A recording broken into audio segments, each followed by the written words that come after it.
Okay, redistricting. So clearly you were a supporter of the governor's plan, dubbed empowering voters to stop Trump's power grab. 40% of Californians voted for President Trump. What do you say to those 6 million voters who you will also represent as governor?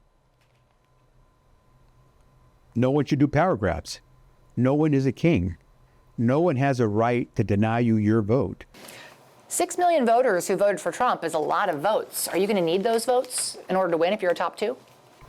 I need every vote. I'm not interested in excluding any vote. Are you worried that those folks would maybe not vote for you because you are so supportive of this? No, because I'm going to let them know straight out. I will talk to them. We talked a little while ago off camera how it's so important to be honest. Because if you try to game someone, they ultimately will find out. I am who I am, and you always tell young folks who decide they want to go into politics or policy, I say, if you want to know where a leader is going to take you, look at where the leader came from.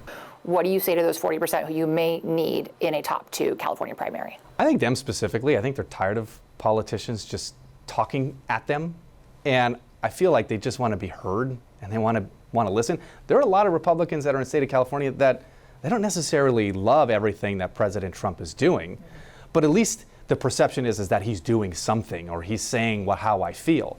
My positions and opinions are going to be what they're going to be, but I can say them authentically, I can say them honestly, and I really hope that they'll take the time to listen, but also take the time to talk to me. Tell me how you feel.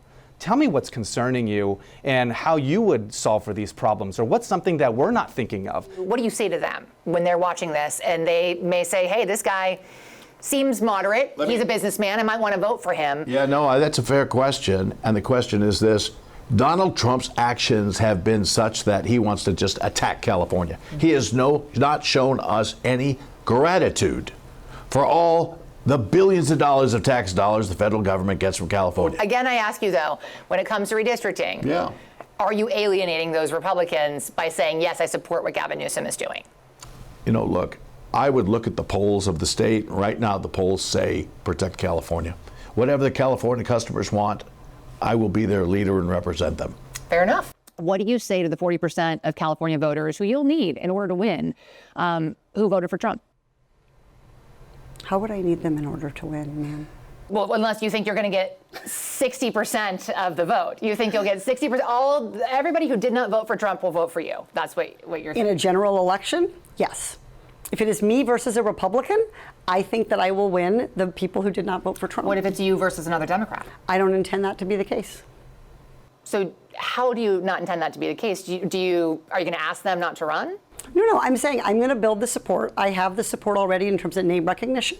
And so I'm going to do the very best I can to make sure that we get through this primary in a really strong position. But let me be clear with you.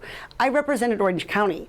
I represented a purple area. I have stood on my own 2 feet and won Republican votes before. That's not something every candidate in this race can say. If you're from a deep blue area, if you're from LA or you're from Oakland, you don't have an experience. But you just said you don't need those Trump voters. Well, you asked me if I needed them to win. So you don't think I feel like this is unnecessarily argumentative. What is your question? The question is the same thing I asked everybody, that this is being called the empowering voters to stop Trump's power grab. Every other candidate has answered this question. This is not correct. And I said I support it. So, and the question is, what do you say to the 40% of voters who voted for Trump? Oh, I'm happy to say that. It's the do you need them to win part that I don't understand. I'm happy to answer the question as you have it written, and I'll answer it. And we've also asked the other candidates, do you think you need any of those 40% of California voters to win? And you're saying, no, you don't. No, I'm saying I'm going to try to win every vote I can. And what I'm saying to you is that... Well, to those voters, okay, so you... I don't want to keep doing this. I'm going to call it. Okay. Thank you.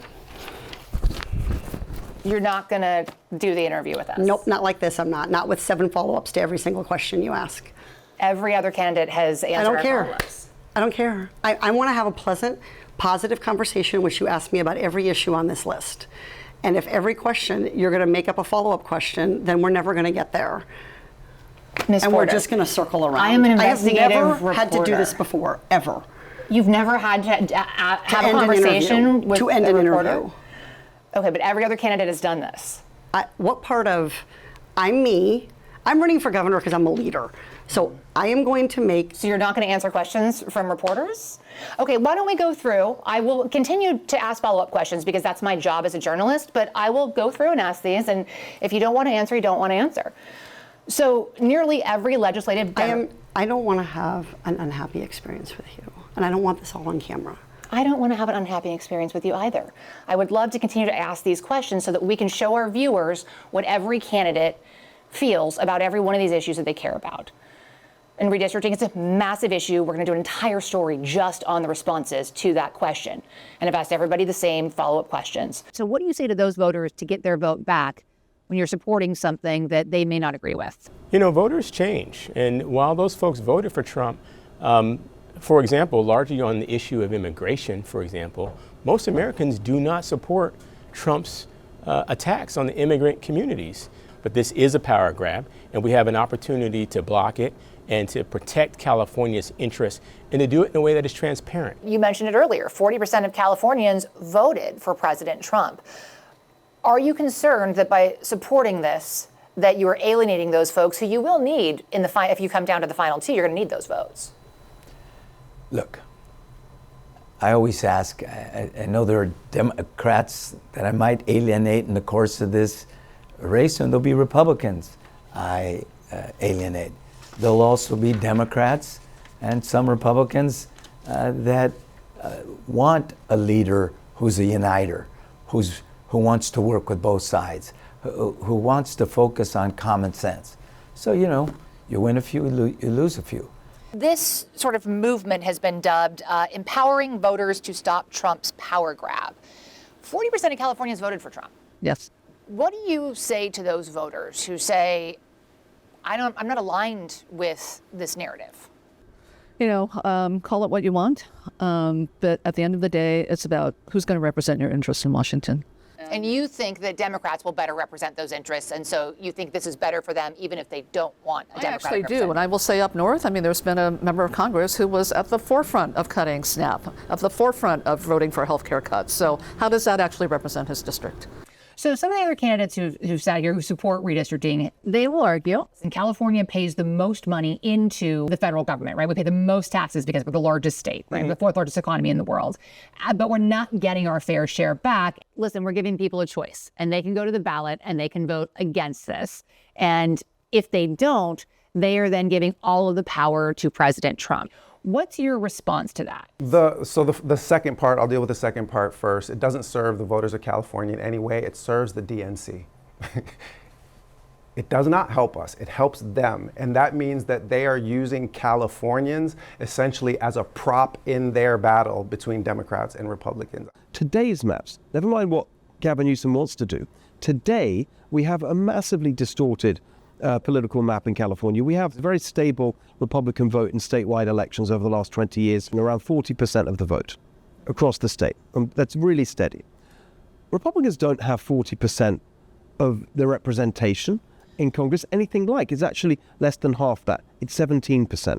And with this new plan that they've got, it would be down to 6%. The whole idea of gerrymandering for so we can rig votes and everything else. You can just look at it, and my county for sure with redistricting, it's like, oh really? Really? And so it was completely obvious. So their argument is, listen, California, we need to protect you, California voters, from President Trump's policies that are negatively impacting California specifically. What's your response to that? Well, again, I told you, I wasn't the biggest fan of the big, beautiful bill, right? I mean, the one thing I hear most commonly is the whole healthcare thing. So, I mean, I understand that that's an issue. I mean, that's a problem with these big bills, right? They're too broad. I don't think there's enough time to actually make all the details perfect where it's going to be beneficial. I forgot the first part of the question. Their argument is that we're giving voters a choice. Thank you for refreshing my memory. This is what happens when the same corporations that own the cable news companies also own the political parties, is that they say, we're giving you a choice, but you are going to be propagandized around the clock. So yeah, they're going to give you their messaging and they're going to pay good money for it, and they're going to have MSNBC running cover and carrying water between now and the time that that referendum is voted for, and they're going to do their very best to buy people into voting against what is in their democratic best interest, the same way that Republican voters always are talked into voting against their economic best interest by fear-mongering around immigration or around crime.